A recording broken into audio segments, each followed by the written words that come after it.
So chemical properties of nitrogen में क्या था, केमिकल प्रॉपर्टीज ऑफ नाइट्रोजन के अंदर अगर हम लोग बात करें तो यहाँ पे सबसे पहले हम लोग डिस्कशन में लाते हैं और वो है रिएक्शन विद ऑक्सीजन, है ना। ऑक्सीजन के साथ रिएक्शन कर लेते हैं।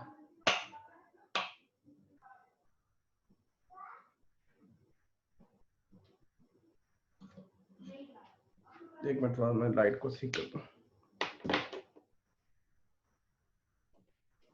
तो रिएक्शन विद नाइट्रोजन ऑक्सीजन में क्या होगा, N2 जो है ना, N2 इनर्ट होता है लगभग, N2 और O2 कंबाइन करके 2NO बनाते हैं। लेकिन ये बहुत आसानी से नहीं बनता, बिकॉज नाइट्रोजन जो होता है वो ट्रिपली बॉन्डेड होता है, तो बहुत आसानी से नहीं बन पाएगा, है ना। ऑलमोस्ट कैसा होता है, इनर्ट होता है। वरना हमारे एटमॉस्फेयर में क्या होगा, है ना, हमारे एटमॉस्फेयर में क्या होता है, हमारे एटमॉस्फेयर में 79% नाइट्रोजन है, ठीक है। अब 79% नाइट्रोजन है और 21% जो है ना वो क्या है ना, 79% नाइट्रोजन है और 21% ऑक्सीजन है। ये दोनों साथ में रहते हैं एयर में, ये दोनों साथ में रहते हैं। और बर्निंग के लिए ऑक्सीजन कैसी होती है, इसेंशियल होता है। बर्निंग के लिए ऑक्सीजन कैसा होता है, इसेंशियल होता है। अब बर्निंग लेकिन फिर भी क्या होता है, फिर भी जो है ना वो क्या होगा, फिर भी क्या करते हैं हम लोग, है ना, इसके बावजूद क्या होगा, इसके बावजूद ये आपस में कंबाइन नहीं करते हैं, है ना। वरना लोग स्मोकिंग नहीं कर पाते, है ना। अगर जैसे माचिस जलाते तो पहले हवा में आग लगती, सिगरेट में बाद में आग लगती। ऐसा होता नहीं है। क्यों नहीं होता है ऐसा, ऐसा इसलिए नहीं होता है क्योंकि ये रिएक्शन जो होती है वो 2000 डिग्री सेल्सियस पर होती है ना। काफी ज्यादा हाई टेम्परेचर पर जाके रिएक्शन पॉसिबल है, तभी हो पाएगी। ओके। और इसका जो डेल्टा एच होता है, डेल्टा एच जो होता है इसका, ठीक है, वो क्या होता है, वो पॉजिटिव होता है। इट्स एंडोथर्मिक रिएक्शन, है ना, ये एंडोथर्मिक रिएक्शन है, डेल्टा एच पॉजिटिव होगा। कभी कभी इसको हम लोग थर्मोकेमिस्ट्री में बताते हैं कि वैसे कंबशन रिएक्शंस जो होती हैं वो एक्सोथर्मिक होती हैं। मैं ये समझाते हैं हम लोग कि कंबशन रिएक्शन एक्सोथर्मिक होती है। ये देखा जाए तो नाइट्रोजन का कंबशन लिखा हुआ है, बट नाइट्रोजन का जो कंबशन होता है वो एंडोथर्मिक होता है ना। एक्सेप्ट नाइट्रोजन लिखा जाता है वहां पे, जब लिखाते हैं ना थर्मोकेमिस्ट्री में कि ऑल कंबशन रिएक्शंस जो होंगी या ऑल कंबशन प्रोसेस जो होंगे, एंथैल्पी ऑफ कंबशन जो होगा वो कैसा होता है, वो नेगेटिव होता है, एक्सोथर्मिक होता है। लेकिन ये वाला जो है ना ये कैसा है, ये एंडोथर्मिक होता है ना, ये एंडोथर्मिक होता है। ठीक है, डन। तो एक तो ये वाला बात आपको बताना था, है ना। इस तरीके से ये क्वेश्चन आ भी चुका है जेई के अंदर, आसानी से पूछा जा चुका है। दूसरा जो है ना वो है रिएक्शन विद मेटल, है ना। रिएक्शन विद मेटल, तो मेटल के साथ अगर रिएक्शन देखें, है ना, रिएक्शन विद मेटल, तो मेटल के साथ जब रिएक्शन करते हैं तो क्या बनते हैं, metal nitrides are formed, metal nitrides are formed. ठीक है, तो मेटल के साथ जब रिएक्शन होती है तो मेटल नाइट्राइड बनते हैं, है ना, मेटल नाइट्राइड बनते हैं। जैसे 3Mg हो गया प्लस N2 हो गया, तो क्या बन जाएगा, Mg3N2 हो जाएगा। ठीक है, इस तरीके से नाइट्राइड बन जाएंगे। और जैसे 2Al है और नाइट्रोजन से रिएक्ट करेगा तो क्या बना दोगे, 2AlN बना दोगे। इसका रिएक्शन मैं आपको पहले करा चुका हूँ, है ना, ये मैं आपको करा चुका हूँ कि हाइड्रोलिसिस में बता चुका हूँ आप लोगों को, हाइड्रोलिसिस ऑफ मेटल नाइट्राइड, ये हम लोग पढ़ चुके हैं। हाइड्रोलिसिस ऑफ मेटल नाइट्राइड जो है ना वो हम लोग पढ़ चुके हैं। हाइड्रोलिसिस ऑफ मेटल नाइट्राइड क्या था कि जब हम Mg3N2 को पानी में मिलाते थे तो इसके पास दो तरीके के आयन हुआ करते थे। कौन कौन से, Mg2+ आयन और नाइट्राइड आयन। ठीक है, इसको वाटर में जब डिसॉल्व करेंगे तो क्या बनेगा, वाटर में जब डिसॉल्व करेंगे तो क्या बनेगा, मैग्नीशियम हाइड्रोक्साइड बनेगा और अमोनिया बनेगा, इस तरीके से रहेगा। ठीक है, तो ये सब चीजें हैं, ये आप इस तरीके से आप काम कर सकते हो इसमें। इसको नोट कर लो, तो मैं आगे बढ़ता हूँ इसमें, है ना, इसके साथ नोट कर लो इसको। ठीक है, देखो फटाफट नोट करो, बताओ कि नोट हुआ कि नहीं हुआ, हाँ?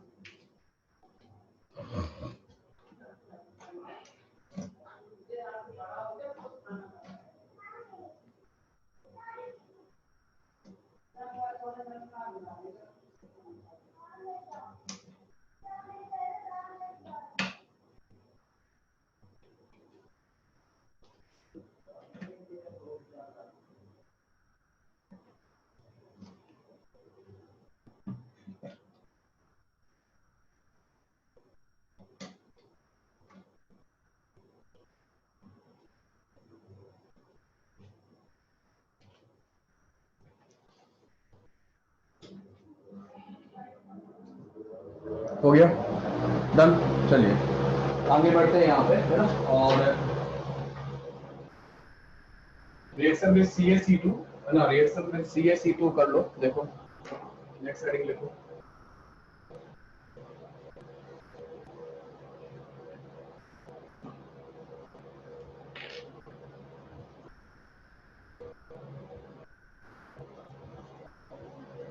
नेक्स्ट हेडिंग लिखो आप लोग, और वो है reaction with CaC2।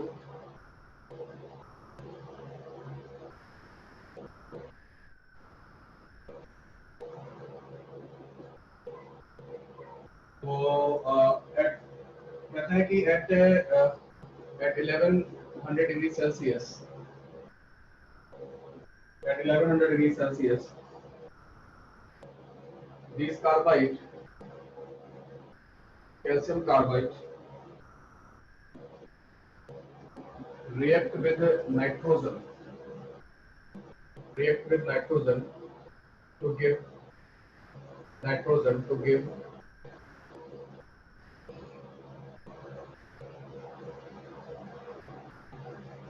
CaCN2, CaCN2 बनाता है, that called calcium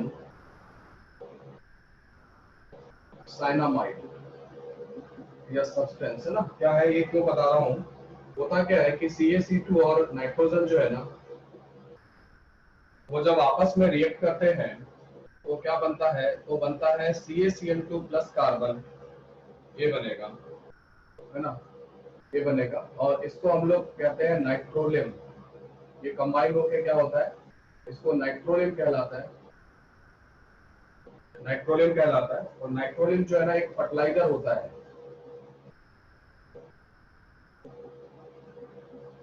ये एक फर्टिलाइजर की तरह काम करता है ना। और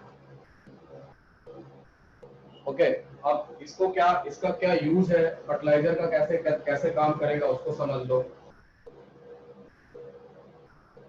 होगा क्या कि ये जो आपका देखो दो चीजें हैं, अगर ऐसे लिखा मिले CaCN होल ट्वाइस ऐसे मिलेगा, तो इसके पास दो आयन है, कैल्शियम 2 पॉजिटिव आयन और Cn minus ion, calcium 2 positive ion और Cn माइनस आयन, है ना। इस तरीके से रहेगा। टेम्परेचर का वैल्यू जो है ना 1100 डिग्री सेल्सियस है। यहाँ पे टेम्परेचर जो है ना, समझ में आ रहा है क्या, 1100 डिग्री सेल्सियस लिखा हुआ है ना, यहाँ पे लिख लो 1100 डिग्री सेल्सियस।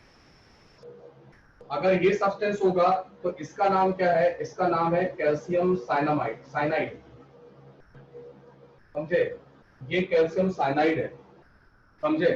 लेकिन जो ये है कौन सा, CaCN होल ट्वाइस, ये अगर बात करें तो यहाँ कैल्शियम 2 पॉजिटिव आयन है और Cn2 का -2 ऐसे करके ये है Cn2 की पावर -2, समझ रहे हैं ना। तो ये जो कंपाउंड है इसका नाम क्या है, इसका नाम है कैल्शियम साइनामाइड। कैल्शियम साइनाइड नहीं है, it is a cyanamide, cyanamide. ये डिफरेंस है दोनों के केस में, साइनाइड के केस में और साइनामाइड के केस में, दोनों के केस में क्या है, ये डिफरेंस है ना। इस तरीके से आएगा, साइनाइड के केस में और साइनामाइड के केस में ये डिफरेंस आएगा, ठीक है।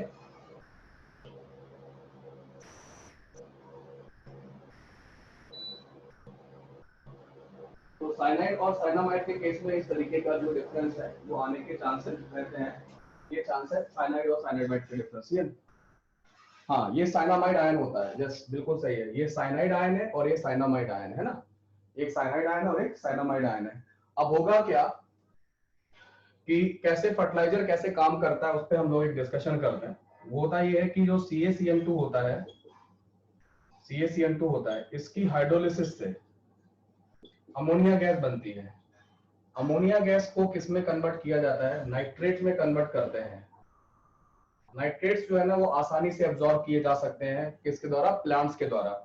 और इनको कौन कन्वर्ट करता है, मिट्टी में एक होते हैं, मिट्टी में नाइट्राइटिंग, है ना, मिट्टी में क्या होते हैं, नाइट्रेटिंग बैक्टीरिया होते हैं, मिट्टी में नाइट्रेटिंग बैक्टीरियाज होते हैं,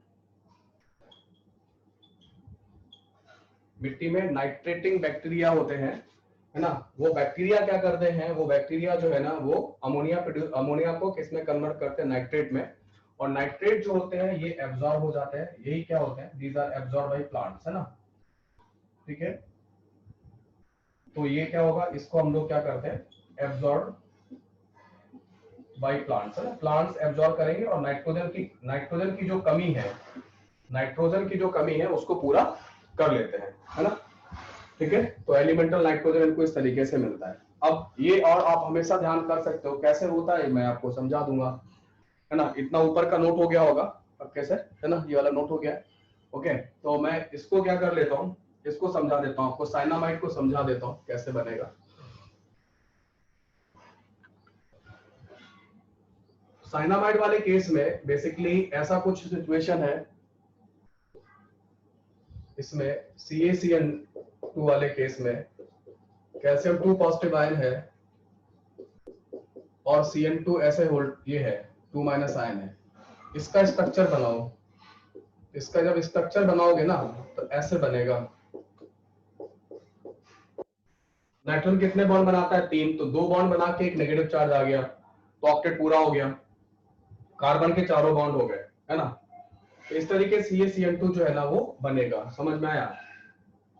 अब क्या होगा इसके लिए, जब आप पानी में मिलाओगे तो पानी क्या करेगा, H+ आयन तो इसको दे देना और H+ आयन इसको दे देना, OH आयन इसको दे देना, ऐसे कार्बन को, तो कार्बन बना लेगा H2CO3। आ रहा है फिर इस बात का, कार्बन जो है ना, कार्बन क्या कर लेगा, कार्बन बना लेगा H2CO3 और क्या होगा, और नाइट्रोजन क्या बना लेगा, अमोनिया, है ना। कार्बन से क्या बन जाएगा, कार्बन की अगर हम बात करें तो जब इसकी हाइड्रोलिसिस करोगे तो you will get H2CO3 plus ammonia, ये बन जाएगा, है ना, H2CO3 बन जाएगा और अमोनिया गैस बन जाएगा, ठीक है, इस तरीके से रहेगा,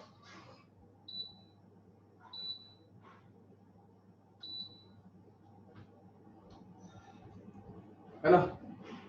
तो ये अमोनिया बनाने का तरीका मैंने आपको बता दिया, हमेशा के लिए आपके लिए याद हो जाएगा कि कैसे नाइट्रोजन से कैसे आपको एथेनॉल जोड़ना है, CN इसका स्ट्रक्चर बनाना, अपने आप आपको डिसाइड कर देना कि कैसे क्या बन जाएगा, हमेशा याद रहेगा, है ना।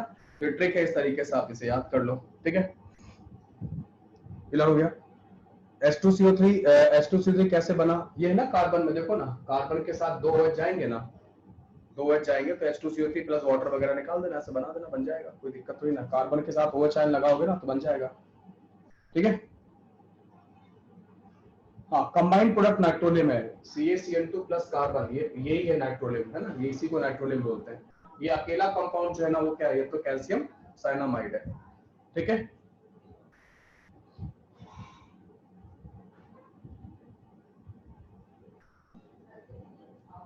हाँ, कैल्शियम का जो कैल्शियम की अगर बात करें तो कैल्शियम क्या होगा, कैल्शियम किस में चला जाएगा, कैल्शियम चला जाएगा हाइड्रोक्साइड में चला जाएगा, जो ये होगा ना कैल्शियम 2 पॉजिटिव आयन, इसका हाइड्रोक्साइड बना लेना, कैल्शियम हाइड्रोक्साइड बन जाएगा। इस तरीके से कंपाउंड क्या कर सकते हो, रिएक्शन करा सकते हो, ठीक है। चलो, ये कंप्लीट कर दिया मैंने, है ना, आ गया होगा आपको समझ में, है ना।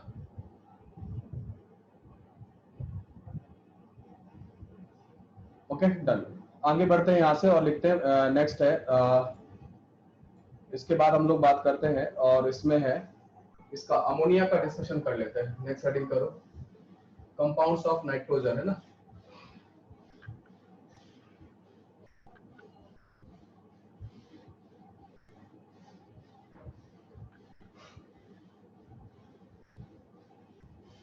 कंपाउंड्स ऑफ नाइट्रोजन देख लो,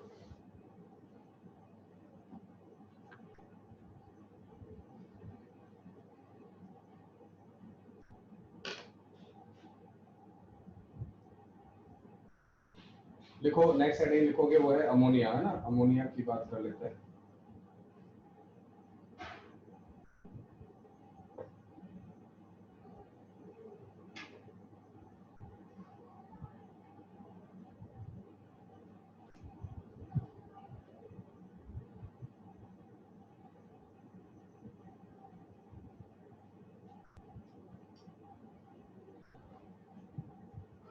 नेक्स्ट हेडिंग लिखोगे आप लोग और वो है अमोनिया के बारे में पढ़ते हैं, मतलब ये कंपाउंड्स ऑफ नाइट्रोजन में ही आता है, कंपाउंड्स ऑफ नाइट्रोजन।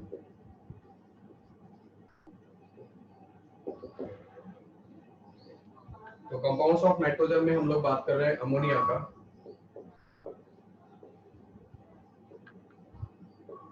अमोनिया का डिस्कशन करते हैं।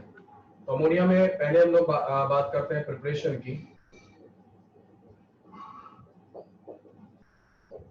प्रिपरेशन है ना, तो अमोनिया का फॉर्मूला आपको पता ही है। तो प्रिपरेशन कहां से करोगे? प्रिपरेशन के लिए सबसे पहला मेथड है कि ऑल अमोनियम सॉल्ट, ये मैं पहले ही बता चुका हूं, all ammonium salt on reaction with base, on reaction with base gives ammonia, है ना। कोई भी अमोनियम सॉल्ट आप ले लो, कोई भी अमोनियम सॉल्ट लोगे, तो कोई भी अगर अमोनियम सॉल्ट आप लोगे तो क्या होगा, उसका रिएक्शन आप किससे करा दोगे? उसका रिएक्शन अगर आप करा दोगे किससे, है ना, किससे करा देंगे? बेस से करा देंगे ना। अमोनिया का रिएक्शन अगर बेस से करा दोगे तो क्या होगा, बोलो? तो वो अमोनिया, अमोनियम सॉल्ट होना चाहिए बस। अमोनियम सॉल्ट अगर हुआ तो वो क्या करेगा, वो अमोनिया गैस दे देगा। कोई भी अमोनियम सॉल्ट लो, जो भी आपको अमोनियम सॉल्ट लेना है, उसका रिएक्शन आप किसी भी बेस से करा दो, ठीक है। जैसे आपने NH4NO3 ले लिया, है ना, या इसका रिएक्शन आप किसी से भी करा दो। जैसे मान लो आपने NaOH से करा दिया, KOH से करा दिया, किसी से भी करा दो, कैल्शियम हाइड्रोक्साइड से करा दो, किसी से भी करा दो, you will get NH4OH plus NaNO3 plus NaNO3, ये मिल जाएगा आपको। अब जो NH4OH है, बेसिकली NH4OH जो बनता है अमोनियम हाइड्रोक्साइड, इसी के डिकम्पोजिशन से क्या बनेगा? अमोनिया बनेगा और वाटर बनेगा। ये बड़ा इंपॉर्टेंट इंफॉर्मेशन है। All ammonium salt on reaction with ammonia, ammonia gives sorry, all ammonium salt on reaction with base gives ammonia, है ना। तो अमोनियम सॉल्ट होगा, ठीक है। सिंपल देख लेना, कहीं पर भी लिखा हो, कैसा भी लिखा हो, बस आपको ये देखना है कि अमोनियम सॉल्ट होगा, बेस होगा, तो अमोनिया गैस बनेगी, तो अमोनिया गैस बनेगा। इस तरीके से रहता है ना। अभी मैंने नाइट्राइड से बनाया था, है ना। एक दूसरा था, मैं जस्ट फ्रॉम नाइट्राइड, नाइट्राइड से भी बन जाता है, फ्रॉम नाइट्राइड भी बनाया था ना, Mg3N2 वाला। मैं अब की बार ALN का एग्जांपल ले रहा हूँ, ये मैं करवा चुका हूँ, इसलिए मैं इसके डिटेल में नहीं जाऊंगा। एल्युमिनियम हाइड्रोक्साइड बनेगा और अमोनिया बनेगा। आपको पता है कि जो नाइट्राइड होते थे उसको अगर हाइड्रोलिसिस करोगे तो क्या बन जाएगा? अमोनिया बन जाएगा। एक ये रिएक्शन आपको इस तरीके से रहेगा, ठीक है। और अगर कुछ ये है, अमाइड के साथ भी रिएक्शन होती है, from amide,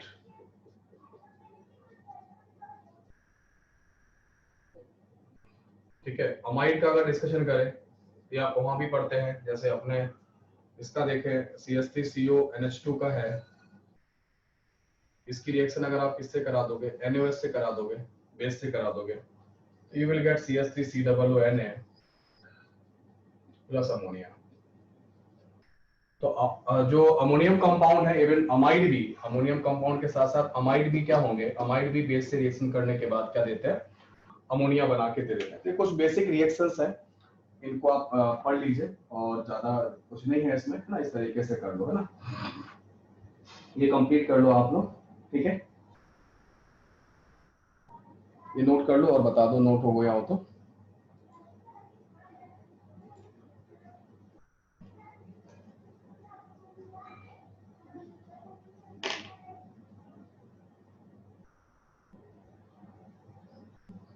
ALN electronic graphite नहीं है, BN होता है, B for boron, N for nitrogen.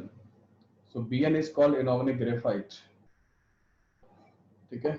BN is called inorganic graphite. क्या हुआ रफ्तार? बोर्ड का क्या करना है? कौन सा बोर्ड है? कौन सा बोर्ड मांग रहा है? व्हाइट बोर्ड ही है, और क्या है? मार्कर से लिख रहा हूँ ना, ब्लैक मार्कर से। व्हाइट बोर्ड ही है भाई। कितनी देर से पूछ रहा है भाई कौन सा बोर्ड है?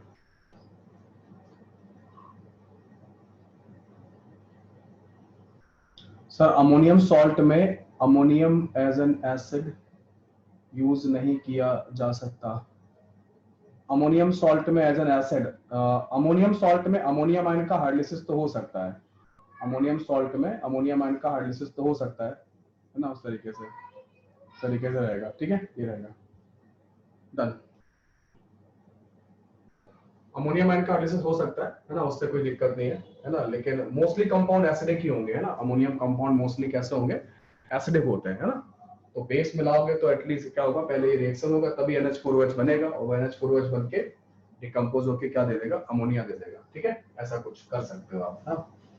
एक बहुत अच्छा टेस्ट पढ़ाया था मैंने वहां पर, कहाँ पे, सॉल्ट एनालिसिस में, अगर आपको याद हो, है ना। और यहाँ पर भी एक बार रिकॉल करा देता हूँ, मैंने कहा था कि फोर्थ जो लिखोगे वो है फ्रॉम नाइट्रेट्स, ना, nitrates and nitrites, nitrite salt, है ना। तो आपको याद होगा मैंने कहा था कि जब हम नाइट्रेट सॉल्ट लेते हैं और नाइट्राइट सॉल्ट लेते थे, और अगर हम इनको एसिडिफाइड करते थे, है ना, डाइल्यूट या कंसंट्रेटेड H2SO4 से, तो हमें क्या मिलता था, ब्राउन कलर की गैस मिलती थी, रेड ब्राउन कलर की NO2 मिलती थी। ये कब होता था, जब मीडियम कैसा होता था, मीडियम होता था एसिडिक। लेकिन अगर इन्हीं सॉल्ट के लिए, जो नाइट्राइट और नाइट्राइट सॉल्ट है, अगर इन्हीं के लिए मीडियम कैसा कर दिया जाए, बेसिक कर दिया जाए, जो मैंने एक IIT का क्वेश्चन भी डिस्कस किया था आप लोगों को, है ना। तो अगर हम नाइट्रेट सॉल्ट ले लें, है ना, नाइट्रेट सॉल्ट ले लें, और नाइट्रेट सॉल्ट के और नाइट्राइट सॉल्ट ले लें, NO2 माइनस आयन ले लें, साथ में यहाँ पे NOH मिला लें, और या तो एल्युमिनियम मिला दें या जिंक मिला दें, ये क्या है, ये रिड्यूसिंग एजेंट है, ये क्या है, ये रिड्यूसिंग एजेंट है। तो बेसिक मीडियम में ये कौन सा है, ये बेसिक मीडियम है। तो याद होगा आप लोगों को कि बेसिक मीडियम में क्या करते थे, ये अमोनिया गैस लिबरेट कर दिया करते थे। ये डिस्कशन हुआ है अपनी क्लास में, बहुत अच्छे से सॉल्ट एनालिसिस में डिस्कशन हुआ है, ठीक है। वहां पे भी मैंने रिएक्शन दे दी थी, यहाँ पर भी मैं आपको रिएक्शन दे देता हूँ, लेकिन एक जस्ट एक स्केलेटन याद होना चाहिए, है ना।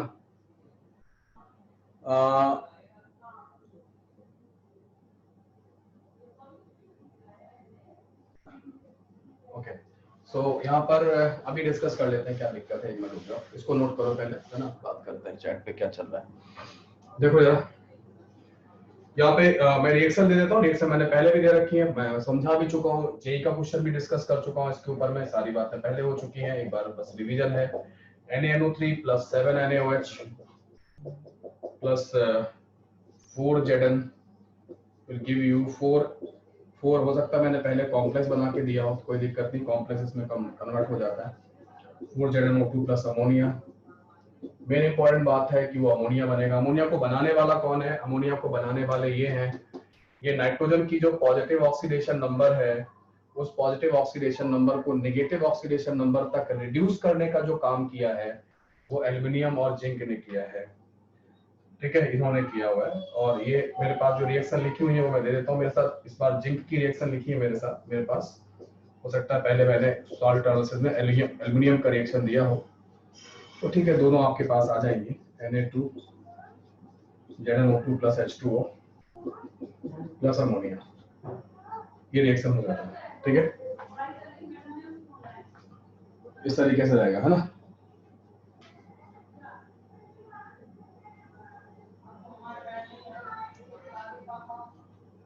आगे बढ़ते हैं इसमें, और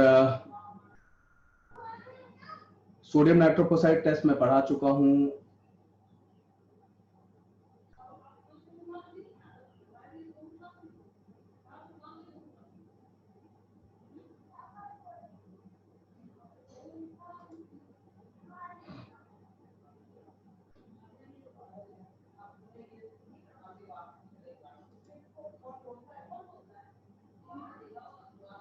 N2O5 कलरलेस सॉलिड होता है, आपने बताया है, उसको इंटरनेट पे फोटो नहीं मिल रहा कलरलेस सॉलिड, उसके लिए मैं क्या करूं, इंटरनेट पे नहीं मिल रहा तो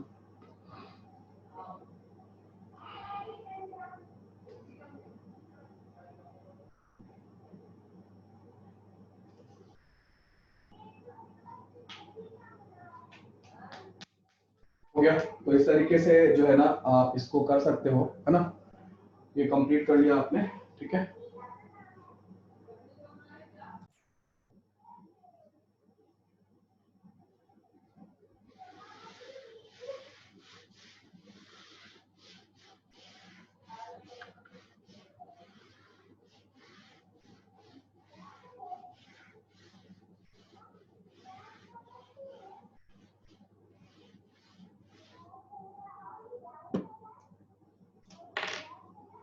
नेक्स्ट हेडिंग लिखोगे और वो है हाउ टू ड्राई अमोनिया।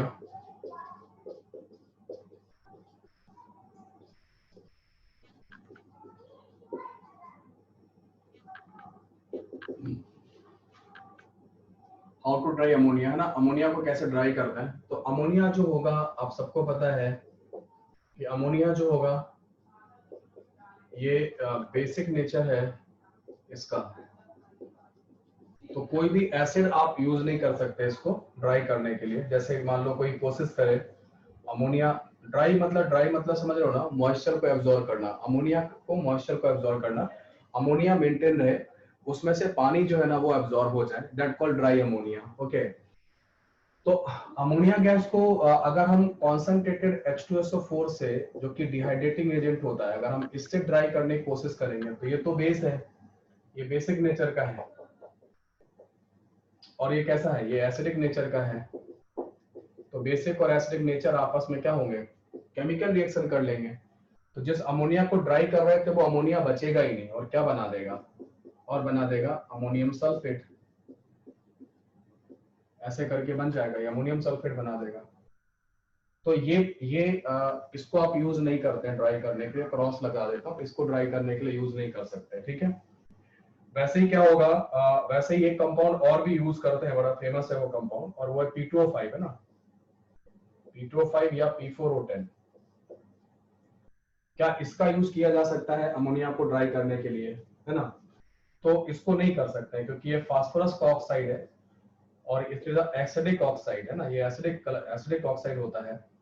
और ये एसिडिक ऑक्साइड क्या करता है, ये भी अमोनिया से रिएक्ट कर जाएगा, बिकॉज अमोनिया कैसा है, बेसिक नेचर का है। तो ये अमोनिया से रिएक्ट कर जाता है, P2O5 रिएक्ट करके क्या करेगा, +3H2O भी है यहाँ पे, है ना, पानी तो होगा ही क्योंकि अमोनिया को आप ड्राई कर रहे हो। तो ये क्या बना लेता है, ये बना लेता है अमोनियम फॉस्फेट। तुम्हारे लिए ये भी एक समस्या है, आप P2O5 से ड्राई नहीं कर सकते अमोनिया को, ठीक है। एक होता है डिजिकेटर, होता है CaCl2 को हम डिजिकेटर बोलते हैं, लैब के अंदर जो होता है CaCl2। तो CaCl2 का भी यूज नहीं कर पाते हैं यहाँ पर, क्योंकि CaCl2 जो अमोनिया के साथ कंबाइन कर जाता है, ये भी कंबाइन करके इस तरीके का कंपाउंड अडक्ट बना लेता है, ऐसे करके बना लेगा। तो CaCl2 का भी यूज नहीं होगा हम उसके लिए ड्राई करने के लिए। ड्राई कैसे किया जाता है ना, ammonia is dried by NH3 is dried by quicklime. Quicklime मतलब CaO, है ना, क्विकलाइन से जो है ना वो ड्राई किया जाता है, ये ध्यान रखिएगा। अमोनिया जो है ना इससे ड्राई किया जाता है, क्विकलाइन से ड्राई किया जाता है, क्योंकि अमोनिया भी बेसिक है, और कैल्शियम ऑक्साइड बेसिकली जो है ना ये क्या है, ये भी बेसिक है, और ये भी बेसिक है, बेस है। तो क्या होगा, दोनों दोनों बेसिक नेचर के हैं, तो दोनों आपस में केमिकली रिएक्ट नहीं करेंगे, केवल क्या हो जाएगा, केवल ये क्या उठा लेगा, कैल्शियम हाइड्रोक्साइड, कैल्शियम ऑक्साइड क्या करेगा, अमोनिया से वाटर उठा लेगा, और वाटर उठा के क्या करेगा, अपने आप को किस में ले जाएगा, कैल्शियम हाइड्रोक्साइड में ले जाएगा।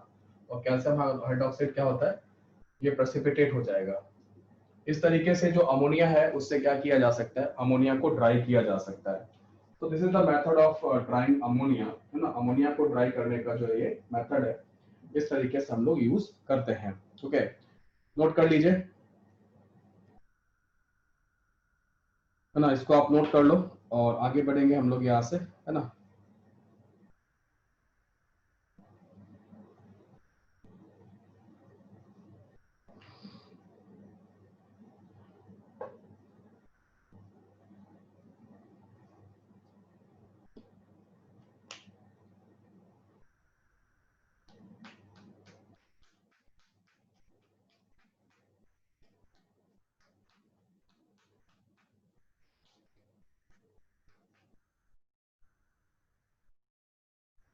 हो गया, चलिए नेक्स्ट लिखिए।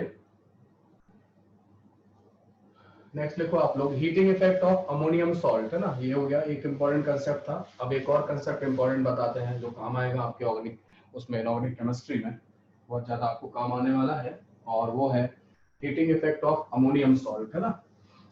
ये वहाँ यहाँ भी काम आएगा, ये सॉल्ट एनालिसिस में भी काम आएगा, सब जगह काम आएगा आपको, है ना। इस तरीके से देख लो।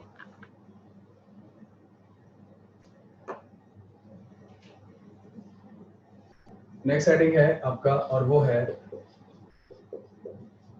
Heating effect of ammonium salt, है ना। Heating effect of ammonium salt, है ना। अमोनियम सॉल्ट का हीटिंग इफेक्ट मतलब अमोनियम सॉल्ट को आप हीट करोगे तब क्या होगा। तो दो केसेस बनते हैं यहाँ पे। केस वन है if anion of ammonium salt, if anion of ammonium salt is an oxidizing, ammonium salt is an oxidizing agent, then oxidizing agent जैसे कि Cr2O7 2 नेगेटिव, नाइट्रेट आयन जैसे कि नाइट्राइट आयन एक्सेट्रा, इस तरीके के कोई अगर हैं, है ना, ये इस तरीके से हैं। if anion of ammonium salt is an oxidizing agent, then ammonium ion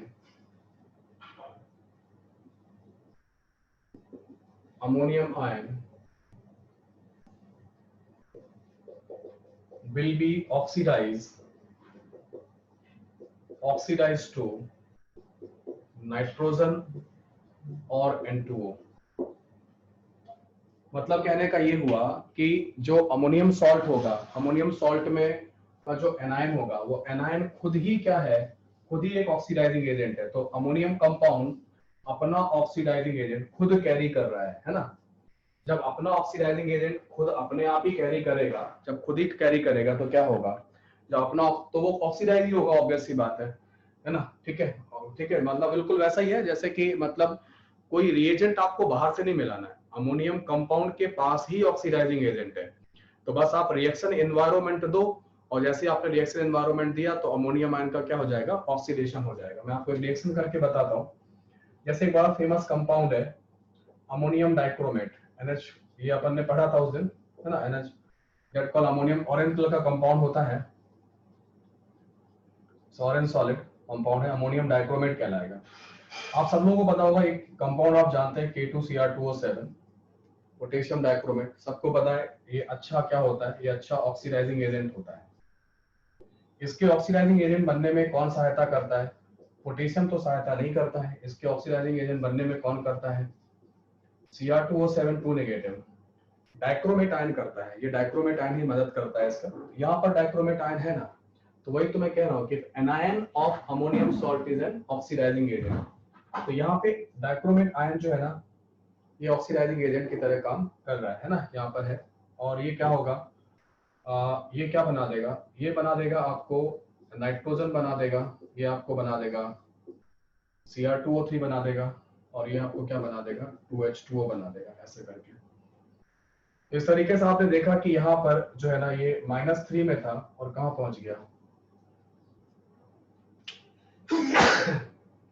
0 में पहुंच गया। तो -3 से 0 में पहुंच चुका है, तो यहाँ पे क्या हो जाएगा, ऑक्सीडाइज हो जाएगा। और +6 से ये कहाँ पहुंच गया है, +3 में पहुंच गया, तो रिड्यूस हो जाएगा। मैं ये समझाना चाह रहा था, है ना। शायद देख लो, शायद मुझे कुछ पहले भी बताया होगा, थोड़ा बहुत पहले हुआ था क्या अमोनियम सॉल्ट का हीटिंग इफेक्ट।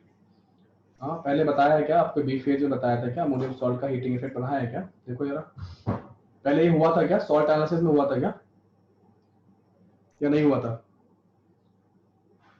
नहीं हुआ था। ये रिएक्शन बताई थी, ये रिएक्शन तो बताई थी, ये बात सही है। ऑरेंज सॉलिड का क्या मतलब है, ऑरेंज कलर का दिखाई देगा, और क्या है ऑरेंज सॉलिड का जो मतलब है, ये ऑरेंज कलर का दिखाई देगा, ऑरेंज कलर का सब्सटेंस है, लैब में आपको सॉलिड फॉर्म में मिल सकता है, उसके हीट करने से नाइट्रोजन बनेगा। ओके, सिमिलरली दूसरी रिएक्शंस भी हैं, दूसरी रिएक्शंस भी मैं लिख देता हूँ। जैसे ये था NH4, आपको याद है NH4NO2, ये भी ऑक्सीडाइजिंग एजेंट है ना, ये +3 में है। और HNO, ये HNO2 का ऑक्सीडाइजिंग एजेंट है ना, आपको याद होगा मैंने ये भी बताया हुआ है, HNO2 एक ऑक्सीडाइजिंग एजेंट होता है, ये भी ऑक्सीडाइजिंग एजेंट है। इसका जो एनायन है वो कौन है, NO2 माइनस आयन है, तो वो एनायन यहाँ प्रेजेंट है। ऐसे ही क्या होता है, HNO3 भी एक अच्छा ऑक्सीडाइजिंग एजेंट होता है, ये भी ऑक्सीडाइजिंग एजेंट होता है, ये भी ऑक्सीडेशन के काम आता है। इसका एनायन कौन है, इसका नाइट्रेट आयन है। तो ये रिएक्शन आप हमेशा के लिए याद कर लीजिए इस तरीके से। ये क्या बनाएगा, ये बनाएगा N2 + 2H2 बनाएगा, तो नाइट्रोजन जो यहाँ -3 में था, इस -3 वाले नाइट्रोजन को N2 तक भेजने की जिम्मेदारी किसकी थी? किसने उठाई? इसने उठाया, नाइट्राइट आयन ने उठाया, है ना। वैसे ही क्या होगा, वैसे ही NH4NO3 में क्या होगा, हीट करने पे क्या बनेगा, N2O + 2H2O बनेगा। तो ये -3 है, ये +5 है, तो ये क्या होगा, ये +1 हो जाएगा। ऐसे करके आप जो है ना वो कर सकते हो, ठीक है। तो ये आपका ये हो जाएगा, इसको नोट कर लो। ये अमोनियम सॉल्ट के बारे में बात हो गया, केस 1 हो गया, केस 2 डिस्कस कर देते हैं, ठीक है। ओके, यहाँ पे हो जाएगा तरीके से हो जाएगा।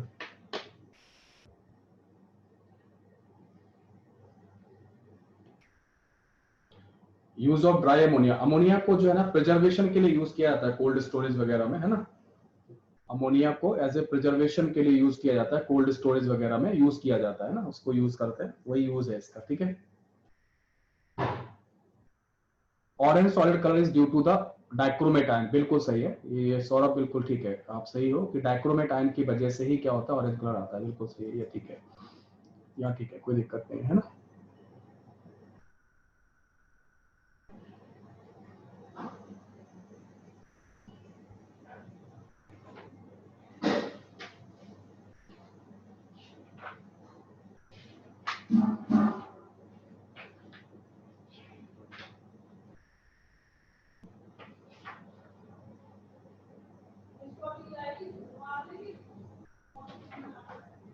हो गया।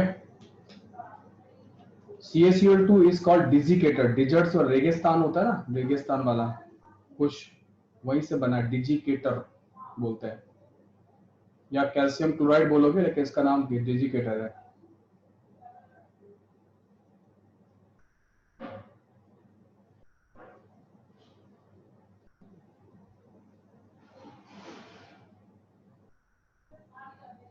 ठीक है,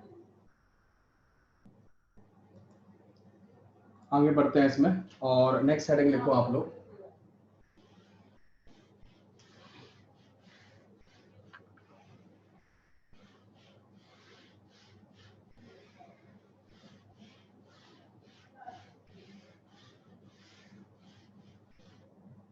तो हम लोग पढ़ रहे थे हीटिंग इफेक्ट, और हीटिंग इफेक्ट में केस 2 पढ़ लो आप, अमोनियम सॉल्ट में केस 2 है ना, कि if anion of ammonium salt is not an oxidizing agent, is not an oxidizing agent,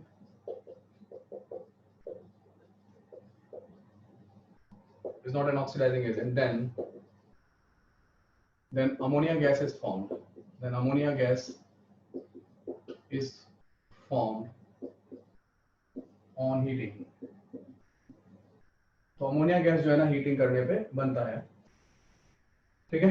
तो अमोनिया गैस हीट करने पे बनेगा, मतलब कुल मिला के ऐसा है कुछ है, जैसे NH4Cl वगैरह है ना, is not an oxidising agent, NH4Cl है, जैसे कि NH4 अमोनियम सल्फेट वगैरह है, ये सब ऑक्सीडाइजिंग एजेंट नहीं है, ये आपको क्या करेंगे, ये बना के दे देंगे ऐसे,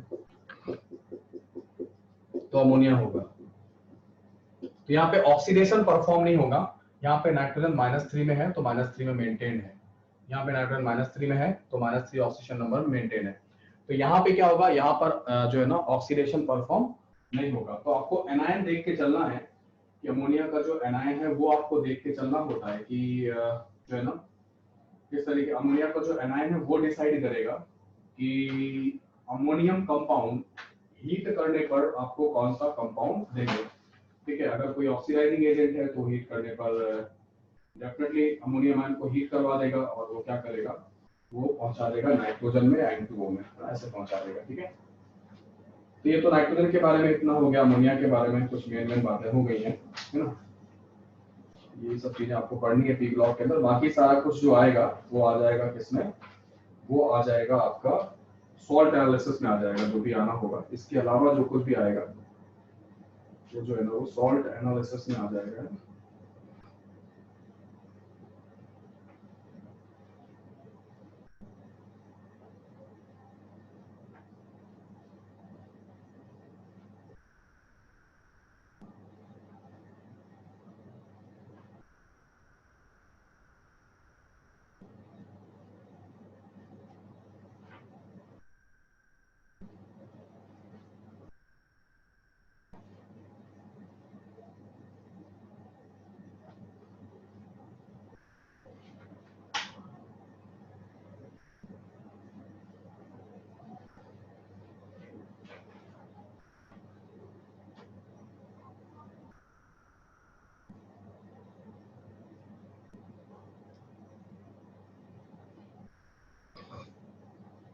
ये नोट हो गया होगा आप लोगों का, देख लो।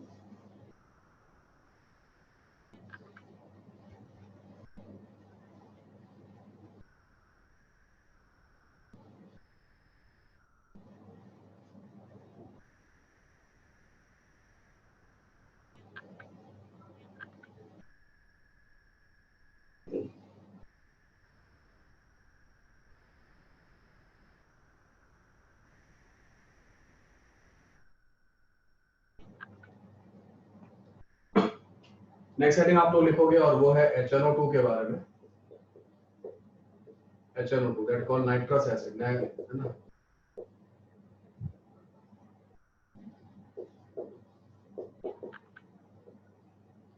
तो नाइट्रस एसिड का अगर हम प्रिपरेशन की बात करें तो प्रिपरेशन तो आप कर चुके हो सॉल्ट एनालिसिस वगैरह में।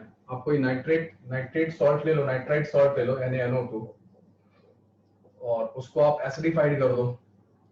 ठीक है, एसिडिफाइड कर देते हैं H2SO4 से। ठीक है, तो H2 डाइल्यूट H2SO4 यूज कर लो। तो डाइल्यूट H2SO4 जब यूज करोगे तो क्या बना देगा, ये बना देगा Na2SO4 प्लस 2HNO2। इस तरीके से HNO2 का फॉर्मेशन होता है। तो सिंपल है, ये तो आप पहले पढ़ चुके हैं कि नाइट्राइट सॉल्ट अगर होगा तो क्या होगा, इस तरीके से रहेगा। एक और रिएक्शन है, जैसे बेरियम नाइट्राइट अगर आपने लिया, तो बेरियम नाइट्राइट को अगर H2SO4 से क्या करोगे, रिएक्ट कराओगे तो क्या होगा, तो ये बनाएगा BaSO4 बनाएगा। BaSO4 का व्हाइट PPT होता है, आप जानते हो, तो वो नीचे सेटल हो जाएगा। ओके, और उसके बाद क्या होगा, HNO2 बन जाएगा। तो HNO2 बनाने का तरीका ये, लेकिन ये अनस्टेबल होता है ना। HNO2 जो होता है वो बहुत ज्यादा स्टेबल नहीं होता है। HNO2 जो है ना वो स्टेबल नहीं है ना। कहते हैं कि it is an unstable weak acid, है ना, और is only known in aqueous solution. तो HNO2 जो है ना, HNO2 की जो प्रॉपर्टी है, HNO2 की जो प्रॉपर्टी है वो ये है कि it is an unstable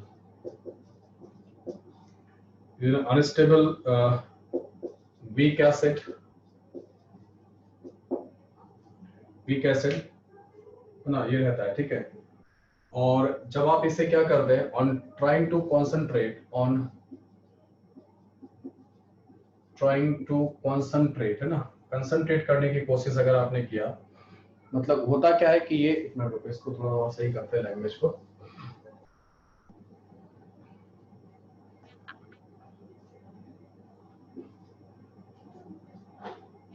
weak acid and exist only in aqua solution, मतलब पानी के अंदर ही एग्जिस्ट करता है। अब अगर आप पानी बाहर निकालने की कोशिश करोगे, मतलब ऑन ट्राइंग टू concentrate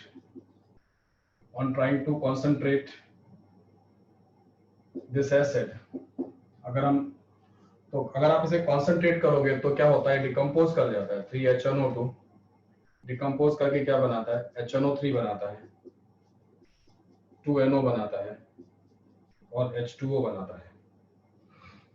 ठीक है, इस तरीके से बनाएगा, है ना।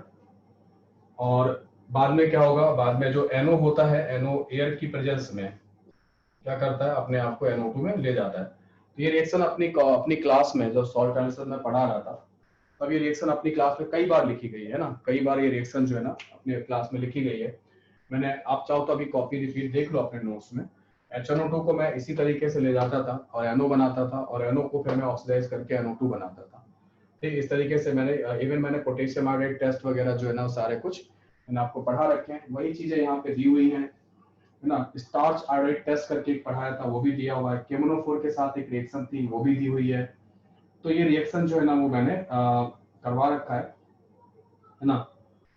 ओके, तो लिखना चाहो तो लिख लो, कोई दिक्कत नहीं है। यहाँ पे जल्दी से नोट कर लो, एक बार नोट कर लो फटाफट, 2 मिनट में लिख देता हूँ, है ना। स्केलेटन के फॉर्म में रिएक्शन लिख दूंगा, याद आ जाएगा। आपको याद होगा स्टार्च, अगर आप अपने नोट्स देखो या अभी सीट देखोगे, तो सीट में जो चीजें दी हुई हैं उसमें एक KI के साथ रिएक्शन दे रखी है, ये स्टार्च आयोडाइड टेस्ट है, और एक केमोनोफोर के साथ रिएक्शन दे रखी है, वो केमोनोफोर की रिएक्शन भी मैं करा चुका हूँ, है ना, इस तरीके से।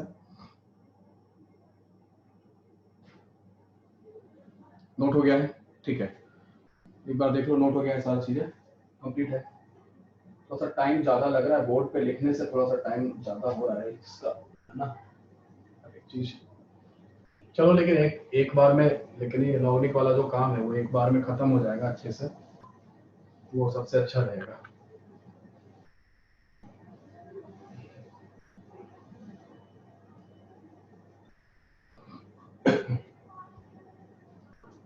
तो जो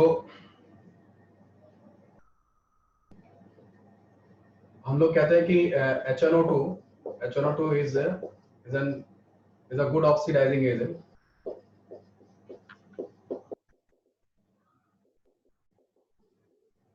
ऑक्सीडाइजिंग एजेंट ना होगा, तो क्या कर सकता है ये KI को, HNO2 जो है ना I2 में भेज सकता है ना, ऐसा कर देगा ये आपने, ये मैंने वहां पढ़ाया हुआ है, कहाँ पढ़ाया हुआ है, सॉल्ट में, salt analysis starch iodide test देख लेना आप लोग,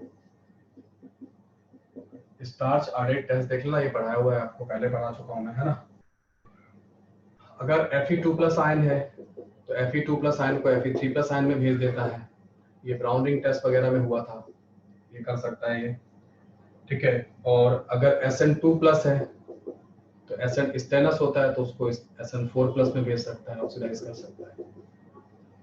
ये कुछ रिएक्शंस हैं, है ना, कुछ थोड़ा सा दिमाग में रख लो, और कुछ नहीं है ना, ऐसा कुछ नहीं है कि आपको बहुत ज्यादा इस पे वर्क करने की जरूरत है, थोड़ा बहुत आइडिया होना चाहिए, एक बार तो देखना चाहिए एटलीस्ट, आप प्रिपरेशन कर रहे हो तो वन टाइम तो देखना ही होगा, है ना, वन टाइम तो एक बार आप देख लो, ज्यादा अच्छा रहेगा, ताकि दोबारा प्रिपरेशन ना करनी पड़े।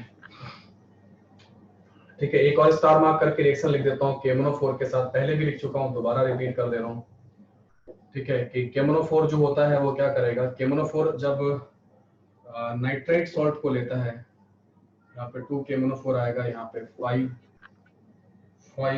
KNO2 के साथ एक रिएक्शन लिखी हुई है, मीडियम कौन सा है, मीडियम एसिडिक मीडियम है, एसिडिक मीडियम में 2 MnCl2 बनता है, 5 KNO3 बनता है, 3 H2O बनता है, और 2 KCl बनता है। ठीक है, इस तरीके से रहेगा, ठीक है, तो आप इसको आप ऐसे देख लो। नाउ इसमें इसमें आपको याद होगा मैंने बताया था, एक रिएक्शन बताई थी इसमें, इसमें बताई थी जब मैं सॉल्ट एनालिसिस पढ़ा रहा था, है ना, तो सॉल्ट एनालिसिस में जब पढ़ा रहा था तो मैंने कहा था कि ये एक ऐसी रिएक्शन है जिसको ऐसे याद किया जा सकता है। वैसे तो जितने भी नाइट्राइट की रिएक्शन होती है उनमें कोई ना कोई गैस बनती है, नाइट्राइट की रिएक्शन में कोई ना कोई गैस बनती है, इसमें नहीं बनती है, ये यही स्टेटमेंट मैंने दिया था कि जो नाइट्राइट है ये नाइट्राइट है बेसिकली, ठीक है, नाइट्राइट है, और ये किस में कन्वर्ट हो जाता है, ये नाइट्रेट में कन्वर्ट हो जाता है। कौन कन्वर्ट करता है, कन्वर्ट करने वाला कौन है, KMnO4, ये +7 से कहाँ जाता है, +2 में जाता है, ये +3 से कहाँ जाता है, +5 में जाता है। तो इस तरीके से थोड़ा सा ये रिकॉलिंग फिर से करा दिया आप लोगों को, है ना, इसको नोट कर लो, और हम लोग जो है ना सबसे इम्पोर्टेंट रिएजेंट पढ़ेंगे, और वो है, नहीं तीनों स्टार्च आयोडाइड टेस्ट नहीं है, स्टार्च आयोडाइड टेस्ट में आयोडाइड ही यूज होगा, ये तीनों नहीं है, ये तो Fe2+ आयन को Fe3+ में भेज देगा, SN2+ को SN4+ में भेज देगा। स्टार्च आयोडाइड टेस्ट वाला केवल KI वाला है ना, आयोडाइड मतलब KI वाला टेस्ट होगा, ठीक है। कॉन्सेंट्रेटेड H2SO4 के साथ रिएक्शन होगा तब तो कोई समस्या नहीं है ना, कॉन्सेंट्रेटेड H2SO4 के साथ अगर रिएक्शन होगा तो अपने आप ही NO2 गैस बनेगा, है ना, तब तो अपने आप ही क्या होगा, NO2 गैस बनेगा, ठीक है। एजेंट विनोद, डिस्कशन नहीं होगा, बिल्कुल, है ना, बिल्कुल होगा डिस्कशन, है ना। ये 3H2O और KCl बना लिखा हुआ है, 3H2O और KCl लिखा हुआ है, KCl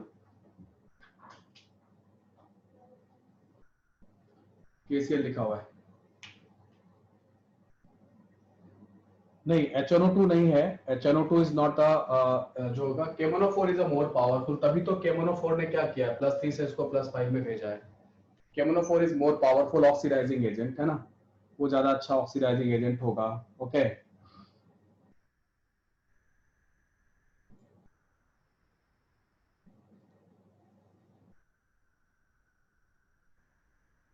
हाँ, NHLNO2 जिंकेट होता है,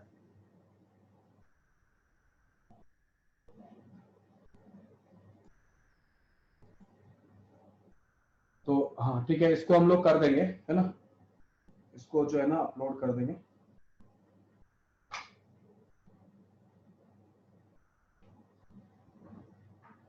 एक मिनट रुकना। चलो, और अब हम लोग बात करते हैं किसकी, HNO3 की बात करेंगे, है ना। HNO3 का डिस्कशन करते हैं, नोट कर लिया होगा आप लोगों ने। और नाउ लिखो नेक्स्ट हेडिंग, वो है नाइट्रिक एसिड।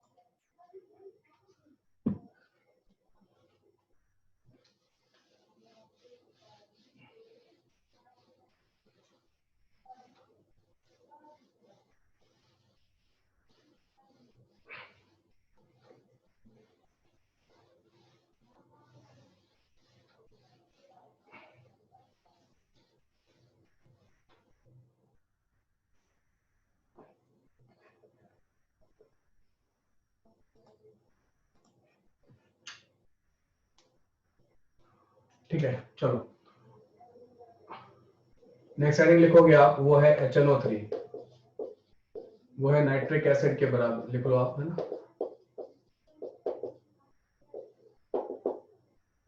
नाइट्रिक एसिड, है ना। तो नाइट्रिक एसिड जो होगा वो क्या होगा, इसको हम लोग कैसे बना सकते हैं, है ना। तो एक तो तरीका वही है कि अगर प्रिपरेशन किया जाए तो कैसे करेंगे, है ना। प्रिपरेशन करेंगे तो नाइट्रेट सॉल्ट लेना, है ना। नाइट्रेट सॉल्ट जैसे आपने लिया NaNO3 लिया, तो अगर आपने NaNO3 लिया तो फिर आप यहाँ पे जो H2SO4 लोगे ना, आपको याद होगा नाइट्रेट सॉल्ट जो है ना वो कॉन्सनट्रेटेड जो है ना ग्रुप में रखा हुआ है। कहाँ पे, सॉल्ट एनालिसिस के अंदर कॉन्सनट्रेटेड ग्रुप में रखा हुआ है H2, तो यहाँ पे डाइल्यूट मत लेना। लेकिन अगर ये होता NaNO2 होता तो डाइल्यूट से भी काम चल जाएगा, है ना। कंसंट्रेट तो चली जाए, जब डाइल्यूट से चल गया तो कॉन्संट्रेट से भी चल जाएगा, है ना। बात समझ में आया। तो यहाँ पर दोनों के एक साथ लिख देते हैं, किसी ने पूछा भी था, अभी डाउट कोई पूछा था। तो क्या करेंगे, तो ये बनेगा Na2SO4 बनेगा, और क्या बन जाएगा, Na2SO4 बन जाएगा और 2HNO3 बन जाएगा, ऐसे हो जाएगा। ओके, तो ये हो जाएगा ऐसे करके। H2SO4 अगर ये लोगे, यहाँ पे डाइल्यूट नाइट्राइट, अगर ये नाइट्रेट सॉल्ट है, ये नाइट्रेट है और ये नाइट्राइट है, तो नाइट्रेट और नाइट्राइट में डिफरेंस क्या है कि यहाँ पे आप डाइल्यूट और कॉन्संट्रेटेड दोनों ले लोगे, तो क्या बन जाएगा, Na2SO4 बन जाएगा और क्या बन जाएगा, HNO2 बन जाएगा। तो ये नाइट्रस एसिड है, ये नाइट्रस एसिड है, ये नाइट्रिक एसिड है। So this is the basic difference, इस तरीके से बना सकते हो, है ना। ये बना सकते हो, थोड़ा सा मैंने रिलेट किया है चीजों को, तो आप आसानी से रिलेट करके आप कर सकते हो इसके लिए, ठीक है। चलिए नेक्स्ट आगे बढ़ते हैं, और उसमें ये है, और उसके बाद हम लोग काम करेंगे किसके ऊपर में, ओस्टमोल प्रोसेस, है ना। मैन्युफैक्चरिंग ऑफ नाइट्रिक एसिड की बात कर लेते हैं, ठीक है। Manufacturing of nitric acid, manufacturing of nitric acid की बात करते हैं, ठीक है। तो मैन्युफैक्चरिंग ऑफ नाइट्रिक एसिड की बात करते हैं, ओके। और इसमें स्टेप 1 में क्या होगा, स्टेप 1 में हम लोग क्या करते हैं, ऑक्सीडेशन ऑफ अमोनिया परफॉर्म करते हैं, ऑक्सीडेशन ऑफ अमोनिया। तो अमोनिया को ऑक्सीडाइज कैसे किया जाता है, अमोनिया को ऑक्सीडेशन जो होगा अमोनिया का, वो डिफिकल्ट है, आसान नहीं होता है अमोनिया का ऑक्सीडेशन, स्लो होता है। ऑक्सीजन कहां से ली जाती है, एयर से ली जाती है, ओके। इसके लिए हम लोग एक कैटलिस्ट यूज करते हैं, प्लेटिनम या RH का कैटलिस्ट है, गेज जाली यूज होती है, एज अ कैटलिस्ट यूज होता है, और ये होगा 500 केल्विन पर, और ये होगा 9 बार पे।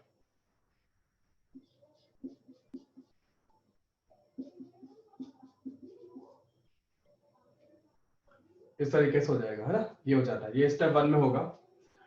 अब जब जो NO जो बना है, दिख रहा है ना आप लोगों को, स्टेप 2 में, स्टेप 2 में क्या होगा, मतलब अमोनिया के ऑक्सीडेशन से NO बनाया जाता है, और अपने को पता है कि NO का क्या होने वाला है। अभी तक क्या होता था NO का, अभी तक जब भी हमारी क्लास में या केमिस्ट्री में NO बनता था, वो किस में चला जाता था, वो NO2 में चला जाता था, है ना।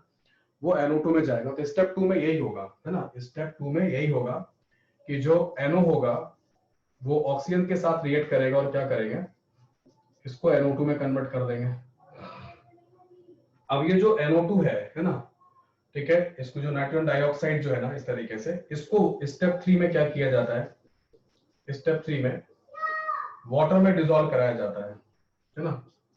तो वाटर में डिसॉल्व कराते हैं, एक अलग से जो है ना चैम्बर होता है, ऊपर से पानी गिरता रहता है ना, उस तरीके से। तो ये कन्वर्ट होता है, ये कन्वर्ट होगा 2HNO3 में और NO में, इस तरीके से कन्वर्ट हो जाता है।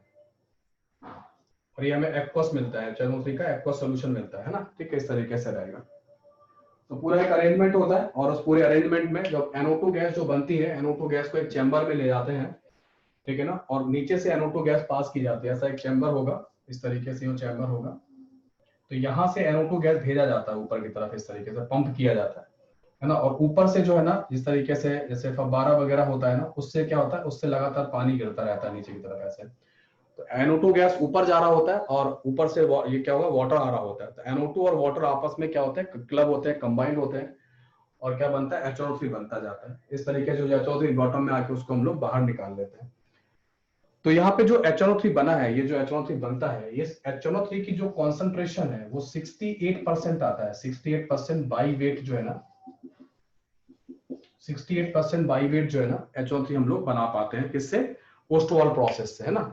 ठीक है, ये जो प्रोसेस होता है मैन्युफैक्चरिंग ऑफ जो ये है, इसका जो नेम है वो क्या नाम है, इसका नाम है ओस्टवाल्ड प्रोसेस। क्या नाम है, ओस्टवाल्ड प्रोसेस इसका नाम है ना। ओस्टवाल्ड प्रोसेस से हम लोग क्या करते हैं, ये बना पाते हैं ना, HNO3 जो है ना वो बना पाते हैं, ठीक है, इस तरीके से ये बना पाते हैं। डन। और जब ये जो NO बनेगा, इस NO को दोबारा रिसाइकिल कर दो सेकंड स्टेप में, ये भेज दो।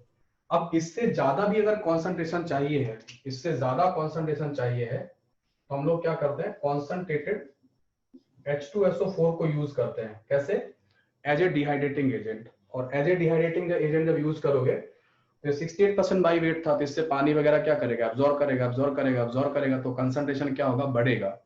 और बढ़ाकर हम लोग कहां पहुंचा देते हैं, 98% H2 98% HNO3 तक पहुंचा देते हैं। 98% बाई वेट है ना, 98% बाई वेट करके ये पहुंचा देते हैं, ठीक है। तो this is all about the HNO3, how HNO3 will form, है ना, कैसे HNO3 फॉर्म होता है, इसकी बात हो गई। नाउ नेक्स्ट हेडिंग की बात करते हैं, और वो हेडिंग है, आप इसे नोट कर लो। और नोट करने के बाद जो है ना वो क्या करना, इसके बाद मैं बात करता हूँ HNO3 की रिएक्शंस की, है ना, रिएक्शन की बात करना, ठीक है, करेंगे। ओके, लिख लो आप इसे और बताओ मुझे कि जब हो जाए तो।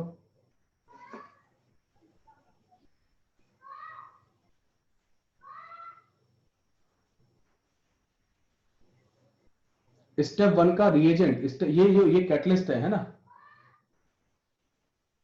ये कैटलिस्ट है, PTRH गॉस कैटलिस्ट जो है ना, ये कैटलिस्ट है। जाली लगी रहती है, जहां पे अमोनिया का ऑक्सीडेशन होता है वहां प्लेटिनम का जाली लगा रहता है ना, ठीक है, जाली के फॉर्म में होता है प्लेटिनम का। अमोनिया बार बार उसके साथ क्या होता है, कांटेक्ट में आता है, और उसके बाद जो होगा वो रिएक्ट करेगा, है ना, ऐसे बनाएगा। तो अमोनिया का ऑक्सीडेशन है, NO बनाएगा, ठीक है। और बताओ क्या हुआ,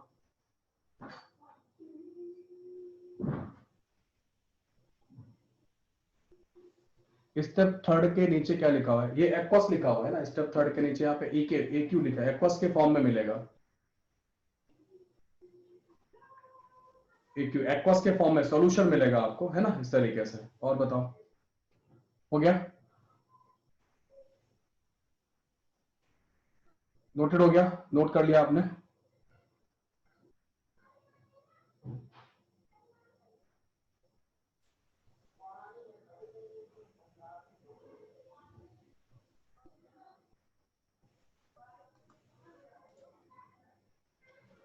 ठीक है, चलो यहां तक हो गया ना, आगे बढ़ते हैं इससे, और आते हैं किस पे, HNO3 की रिएक्शंस पर आ जाते हैं ना, HNO3 की रिएक्शंस पर आ जाते हैं, कैसे होती है।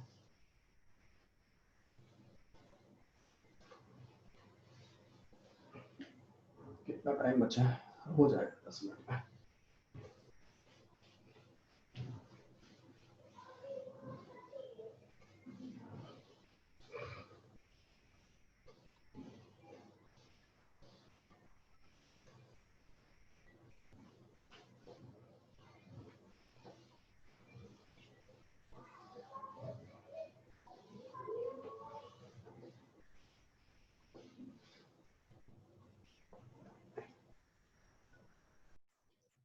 तो ये है reactions of HNO3। Basically HNO3 क्या होता है, डिफरेंट मेटल्स के साथ डिफरेंट कॉन्सेंट्रेशन पर, आई रिपीट, डिफरेंट मेटल्स के साथ, ये डिफरेंट मेटल्स लिखे हुए हैं, और different concentration, very dilute, dilute and concentrated, different concentration पर डिफरेंट रिएक्शंस देता है ना। इस तरीके से समझ लो आप, है ना, ऐसे करके। जब वो देखना, दोनों चीजें आपको देखनी होंगी HNO3 के केस में। HNO3 के केस में आपको दोनों देखना पड़ेगा कि कॉन्सेंट्रेशन क्या है और मेटल कौन सा है, ये दोनों बातें आपको देखनी पड़ेगी, तभी क्या होगा, तभी आपको सही पता चलेगा। वेरी डाइल्यूट कंडीशंस में, वेरी डाइल्यूट कंडीशंस में जो Mg और Mn है, Mg और Mn जो आपको दिख रहे हैं, अगर अपना इलेक्ट्रोकेमिकल सीरीज देखोगे ना, इलेक्ट्रोकेमिकल सीरीज, तो इलेक्ट्रोकेमिकल सीरीज में मैग्नीशियम और जो Mn वगैरह है वो क्या करते हैं, वो हायर पोजीशन पर है, ज्यादा नेगेटिव SRP रखते हैं। मतलब ये वाले जो सब्सटेंस है, ये वाले जो सब्सटेंस आपको दिख रहे हैं, ये वाले सब्सटेंस, इनकी बारे में एक मेन बात है कि मोर नेगेटिव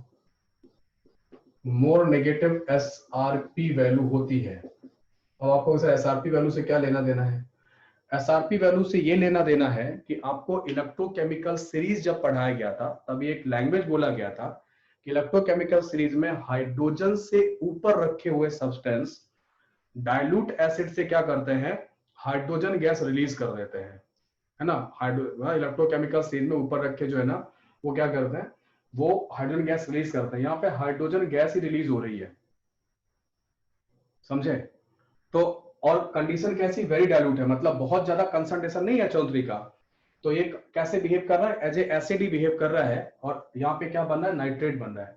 ध्यान दीजिएगा, HNO3 में, HNO3 जब ऑक्सीडाइजिंग एजेंट बनेगा, समझना मेरी बात, HNO3 जब ऑक्सीडेशन परफॉर्म करता है, तो वो नाइट्रेट आयन के थ्रू परफॉर्म करता है। +5 में नाइट्रेट आयन, H का मतलब थोड़ी ना है, नाइट्रेट आयन के थ्रू परफॉर्म करता है। तो नाइट्रेट तो यहाँ मेंटेन है ना, मेटल नाइट्रेट बनेगा, जैसे मैग्नीशियम नाइट्रेट और मैंगनीज नाइट्रेट ऐसे बनेगा। तो नाइट्रेट आयन का तो कुछ नहीं बिगड़ा, इसका मतलब है नाइट्रेट आयन ने ऑक्सीडेशन परफॉर्म नहीं किया है। वेरी डाइल्यूट कंडीशन में मैग्नीशियम और Mn ने क्या किया है, केवल और केवल क्या रिलीज की है, हाइड्रोजन गैस रिलीज की है। तो ये वो वाले स्टेटमेंट से जस्टिफाई होता है कि जो जब एलिमेंट इलेक्ट्रोकेमिकल सीरीज में ऊपर रखे होते हैं हाइड्रोजन से, तो एसिड से क्या करते हैं, हाइड्रोजन गैस रिलीज कर देते हैं। ये वो जस्टिफिकेशन है। आगे आते हैं, ठीक है। अब क्या होगा कि जो Fe है, Zn है, और ये टिन वगैरह जो है ना, इस तरीके के जो ये जो एसिड है, ये वाले जो एलिमेंट है ना, इन एलिमेंट में क्या हो रहा है, ये एलिमेंट में थोड़ा सा रिडक्शन परफॉर्म हो रहा है। जिंक वगैरह थोड़ा ठीक ठाक इनका रिडक्शन पावर होता है। तो आप देख रहे होंगे कि जो अमोनियम आयन है, ये वेरी डाइल्यूट कंडीशन में है। तो वेरी डाइल्यूट कंडीशन में नाइट्रोजन एटम कहां पहुंच चुका है, देखो -3 तक चला गया, समझे। मतलब नाइट्रोजन एटम HNO3 में +5 में था, सोचो +5 में था, इतना रिड्यूस होके कहां पहुंच गया, -3 में पहुंच गया। क्यों, क्योंकि HNO3 की अपनी प्रॉपर्टी मैच नहीं करेगा, कौन करेगा, ये भयानक तरीके से रिडक्शन परफॉर्म कर देंगे, परफॉर्म कर देंगे, और नाइट्रोजन यहां पहुंच जाएगा। यही सब्सटेंसेस Fe जो है ना, जब क्या करते हैं, जब डाइल्यूट कंडीशन में काम करते हैं, तो डाइल्यूट कंडीशन में HNO3 को केवल +5 से कहां पहुंचा पा रहे हैं, +1 तक पहुंचा पा रहे हैं, माइनस में नहीं ले जा पा रहे हैं। समझो मेरी बात, है ना। माइनस में टिन फिर भी पहुंचा रहा है। टिन जो है ना, टिन का एक अलग तरीके से आपको देखो, हर जगह जो टिन लिखा हुआ है SN, वो थोड़ा डिफरेंट बिहेव कर रहा है ना। तो टिन जो है ना, फिर भी उसको कहां तक ले जा रहा है, -3 तक ले जा रहा है। तो टिन के लिए आपको अलग से याद रखना पड़ेगा, इसमें इस तरीके से रहेगा, तो ऐसा रहेगा ना। आ रहा बात समझ में, मतलब क्या, और ये है, अभी और बताता हूँ आपको। और जो लेड वगैरह है, लेड है, कॉपर है, सिल्वर है, इन सबके क्या है, इन सबके पॉजिटिव SRP वैल्यू है। इन सबके पॉजिटिव SRP वैल्यू है, ठीक है, पॉजिटिव SRP वैल्यू है। ये +5 से कहां पहुंचते हैं, ये +2 में पहुंचते हैं, है ना। ठीक है, इसीलिए क्या है कि पॉजिटिव SRP वैल्यू वालों का क्या होता है, उनका रिड्यूसिंग पावर जो होता है वो क्या हो जाता है, वो कम हो जाता है। पॉजिटिव SRP वैल्यू वाले जो होते हैं, जो क्या होके, जो कि हाइड्रोजन से नीचे होते हैं, वो उतना अच्छा रिडक्शन परफॉर्म नहीं करते हैं। ठीक है, तो क्या होगा, इस तरीके से ये क्या करेंगे, ये रिडक्शन परफॉर्म नहीं करेंगे, तो इस तरीके से क्या होगा, ये इसको केवल +2 तक ही ले जा पाए।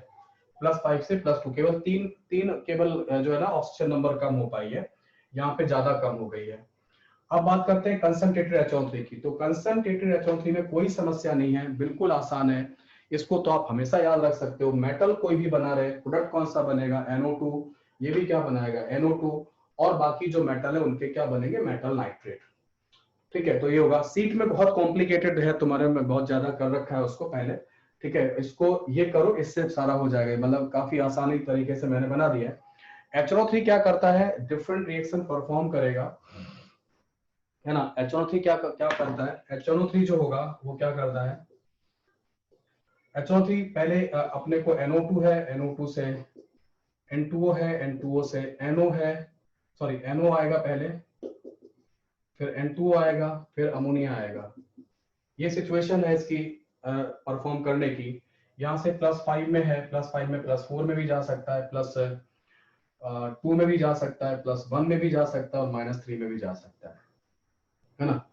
और माइनस क्या होगा, ऐसे समझ सकते हो कि HNO3 का जब कंसंट्रेशन कम होगा, डाइल्यूट कंडीशन वगैरह होंगी, तो वो अपनी ऑक्सीडेशन नंबर मेंटेन नहीं कर पाएगा, बहुत नीचे जाएगा। तो वेरी डाइल्यूट में ही हमेशा क्या हो रहा है, अमोनियम वगैरह बन रहा है ना, इस तरीके से बन रहा है। और जैसे जैसे कॉन्सेंट्रेशन बढ़ेगा, वो अपना प्रॉपर्टी क्या करेगा, मेंटेन करेगा कि मैं +5 में ही रहूंगा, या तो वो एक ही यूनिट कम आता है ना। यहाँ पे ये +5 से क्या होता है, +4 में आता है, इस तरीके से, है ना। एक आध तरीके और भी है, मतलब इसको समझाने के, फिर वो क्या होगा, वो कम से कम 3 दिन लगते हैं इन सारी रिएक्शन को। अगर मैं एक एक करके डिटेल में चलूं तो कम से कम 3 दिन का टाइम चाहिए पूरा समझाने के लिए। अपने टेबल के फॉर्म में जो है ना मैंने बना दिया। इवन सीट का जो आपका जो है ना, उससे भी छोटा कर दिया है इसको, है ना। एक और भी चीज है सीट में, आप पढ़ लेना, उसमें एक पैसिव नेचर लिखा हुआ है। क्या लिखा है, पैसिव नेचर, है ना। तो पैसिव नेचर वाली जो बात है, चलो इसको बाद में नेक्स्ट क्लास में ले लेंगे, पैसिव नेचर कर ले लेंगे ना। यहाँ तक हो गया, ठीक है, इतना नोट कर लो, आज ठीक ठाक हो गया है ना, ओके।